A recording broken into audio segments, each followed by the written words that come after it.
Republican national convention میں ایک امیر سفید فام جوڑے کو دکھایا گیا جن کی وائرل ہونے والی ایک تصویر میں وہ جون میں سینٹ لوئس میں اپنے گھر کے سامنے بلیک لائیوز میٹر نامی تنظیم کے مظاہرین پر بندوق تانے کھڑے تھے۔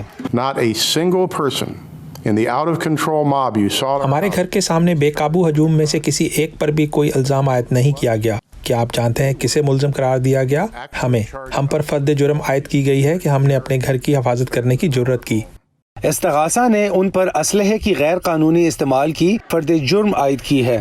یہ واقعہ ٹرمپ مہم کے اس دعوے کو اجاگر کرتا ہے کہ نسلی انصاف کے لیے کیے جانے والے مظاہرے بڑھ رہے ہیں اور امن عامہ کے لیے ایک بڑھتا ہوا خطرہ ہے۔ اسی ہفتے ریاست وسکانسن کے شہر کنوشا میں اس وقت مظاہرے شروع ہو گئے جب اتوار کے روز ایک سفید فام پولیس افسر نے ایک سیاہ فام شخص پر اس کے بچوں کی موجودگی میں گولیاں چلا دی۔ مظاہرین نے شہر کے مرکز میں کاروباروں کو لوٹا اور انہیں آگ لگا دی۔ بدھ کی صبح 3 افراد کو گولی لگی جس میں سے 2 ہلاک ہوئے اور ایک کی حالت تشویشناک ہے۔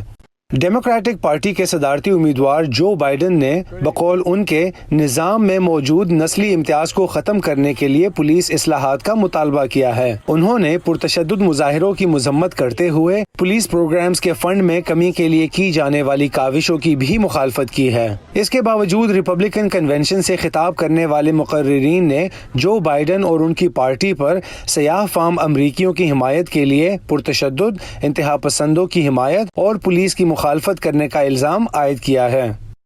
وہ قانون نافذ کرنے والے امریکی نظام کو برباد کر کے اسے درہم برہم کریں گے اور اس کے فنڈز ختم کر دیں گے۔ جب آپ مصیبت میں ہوں اور آپ کو پولیس کی ضرورت ہو تو پھر ڈیموکریٹس پر تکیہ نہ کریں۔ لا اینڈ آرڈر عرصے سے ریپبلکن پارٹی کے لیے فتح حاصل کرنے کا موضوع رہا ہے۔ صدر رچرڈ نکسن کی 1968 کے انتخابات میں کامیابی کی ایک وجہ ایک ایسے وقت پر ان کا امن عامہ کے تحفظ کا وعدہ بھی تھا جب ملک بھر میں نسلی اور ویتنام مخالف مظاہرے پھوٹ پڑے تھے۔ تاہم لبرل حلقوں اور ڈیموکریٹس کے مطابق بطور صدر ڈونلڈ ٹرمپ اس وقت جاری کشیدگیوں سے خود کو بری الذمہ نہیں ٹھہرا سکتے۔ وہ موجودہ صدر ہیں اور اگر اس وقت انتشار پھیلا ہوا ہے تو الزام انہی پر آئے گا۔ صدر ٹرمپ پر قانون نافذ کرنے والوں کے استعمال کے لیے بھی تنقید ہوتی رہی ہے۔ جون میں وفاقی حکومت کے اہلکاروں نے وائٹ ہاؤس کے باہر پرامن مظاہرین کو زبردستی منتشر کرنے کے لیے پیپر سپرے کا استعمال کیا تھا۔ اس سے تھوڑی دیر بعد صدر ٹرمپ وائٹ ہاؤس سے نکل کر سڑک کے پار گرجا گھر گئے تھے تاکہ ایک بائبل ہاتھ میں لے کر تصویر بنا سکیں۔ صدر ٹرمپ نے دیگر امریکی شہروں میں بھی جہاں پولیس کا مظاہرین کے ساتھ تصادم ہوا تھا فیڈرل فورسز کو بھیجا تھا۔ تجزیہ کار میٹ گروسمن کہتے ہیں کہ صدر ٹرمپ کا لا اینڈ آرڈر پر دوبارہ سے زور افریقی امریکی شہریوں کی حمایت حاصل کرنے کے لیے ان کی اپنی کوششوں کو نقصان پہنچا رہا ہے۔ جرم سے سختی سے نمٹنے کی روایتی پالیسی کی جانب واپس لوٹنا یہ ایک بڑی تبدیلی ہے۔